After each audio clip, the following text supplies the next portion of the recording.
If you want to see how I rebuilt the Audi A4 2.0 turbo engine DIY for the most part, just stick around. But first of all, a little bit of introduction.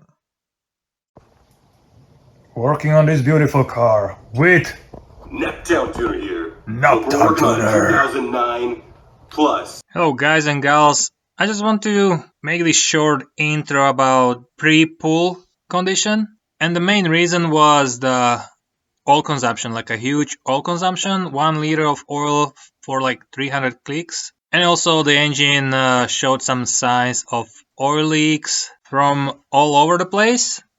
And what you see, that little steam coming out of the engine, I'll show you later in another part of this series where it is coming from. But overall, I have to give a credit to Knockdown Tuner, where I followed all his steps one by one to pull the engine out, even though next time I might try different version to leave all the harness on the engine, so disconnected from the car, from the ECU, but that's gonna be next story.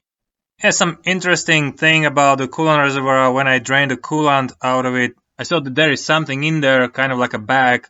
And obviously, when you open up the system, then you can see the oil residue on the intake system, in the intercooler. It's all messy. And I also wanted to show you this little kind of bracket for the oil coolant pipe, which is sitting on the X-brace.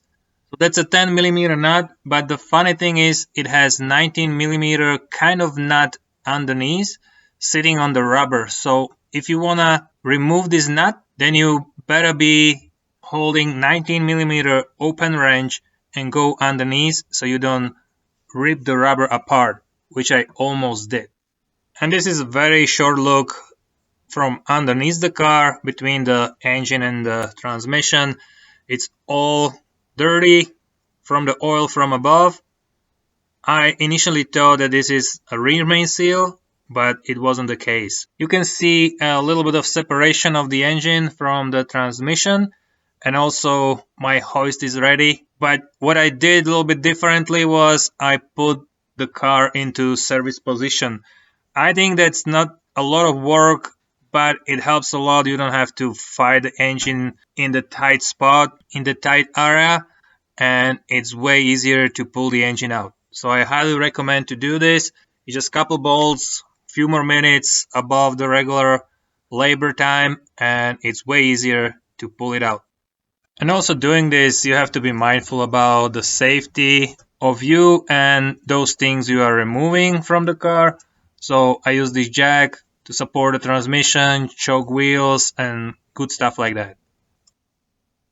And it's time to speed this video up a little bit to get to the last portion of the video to show you my intake manifold, injectors, and turbo.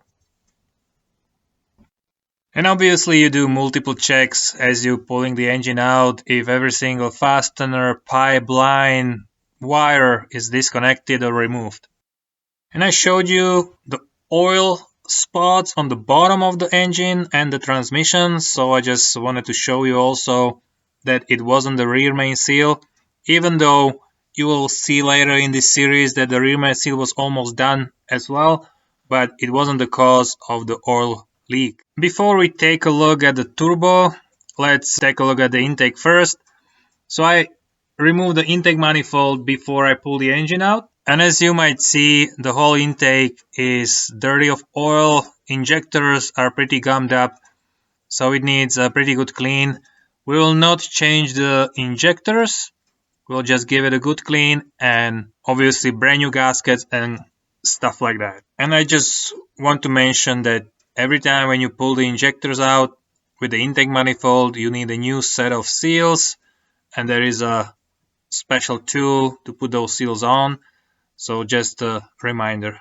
And finally, let's take a look at the intake valves. As you might see, they are covered by oil, they are pretty wet, so the engine was definitely not breathing just the air in. And I can't wait to open this thing up and get going with new pistons and piston rings. And this car had also code P0299, which is turbo underboost.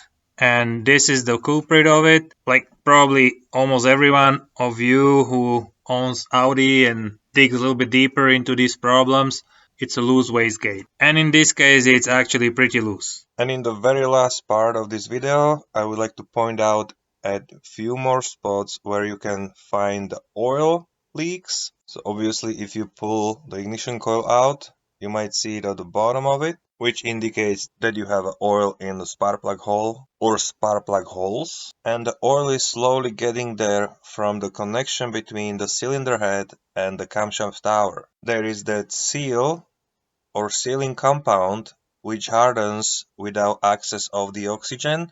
I will show you later in this part what kind of sealant you have to use and how to use it. But for now, I just wanted to show you the condition of this engine. So that was a little overhaul of the condition of the engine. 180,000 kilometers, 1 liter of oil for 300 clicks. Oil leaks everywhere. I didn't check the compression or anything like that. We just went straight to the complete rebuild. And I have tons of material to publish in this series. Hopefully I will have some time to get it done soon. So next episode might come out in the next couple of weeks. Thanks for watching.